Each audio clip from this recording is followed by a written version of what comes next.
કચ્છના ભુજમાં ગરબામાં વિધર્મીને લઈને વિવાદ સર્જાયો છે। વીએચપી અને બજરંગ દળે હાથ ધર્યું ચેકિંગ।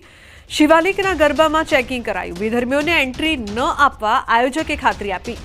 વિધર્મીઓને પ્રવેશ ન આપવા માટે સંગઠનોની માંગ છે। હજારો વર્ષથી ચાલતો આવતો પર્વ આજે લોકો 50% આસપાસ લોકો ડિપ્રેશનમાં અડધા ગાંડા થઈ ગયા છે। એનું કારણ મનને સ્થિર નથી, માની ઉપાસના નથી। આપણી ઉપાસના એ હતી મન નું શુદ્ધિકરણ થતું હતું। મનનું શુદ્ધિકરણ હોય તો શરીરનું શુદ્ધિકરણ રહીએ। એ બધું ભૂલી અને ગાંડાની જેમ જનાવર બનતા જાય છે। ઘણા સંસ્કારી નગરીઓમાં ન બનવાની ઘટના બને છે। નામ સંસ્કારી નગરી હોય, સંસ્કારી નગરી એટલે કોઈ પથ્થર ખડકવાથી, મોંઘી ગાડીઓ ઢગલા કરવાથી, મોટા મોટા બાગ બગીચા બની જવાથી, મોટા મોટા માણસો રહેવાથી સંસ્કારી નગરી નથી થતી। સંસ્કારી નગરી એને કહેવાય જ્યાં સંસ્કારી માણસો રહીએ, સારા માણસો રહીએ, જગતનું કલ્યાણ ઈચ્છે એવા રહીએ।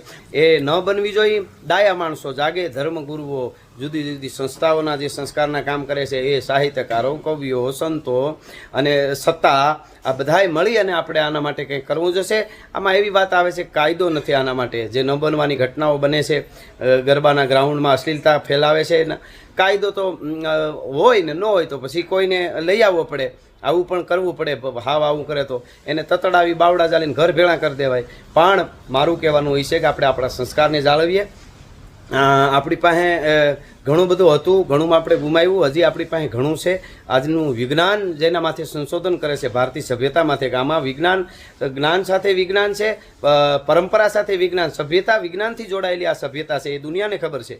તો એ સભ્યતા આપણી જળવાઈ રહે અને આપણા આદરણીય HM સાહેબ એટલે કે હર્ષ સંઘવી સાહેબે પણ સંઘવી સાહેબે કીધું આજે કે ભાઈ આપણે આપણા સંસ્કારને જાળવી અને ગરબી કરશું, તો એ આપણે ભૂલાય નહીં અને બસ માની ઉપાસના કરો।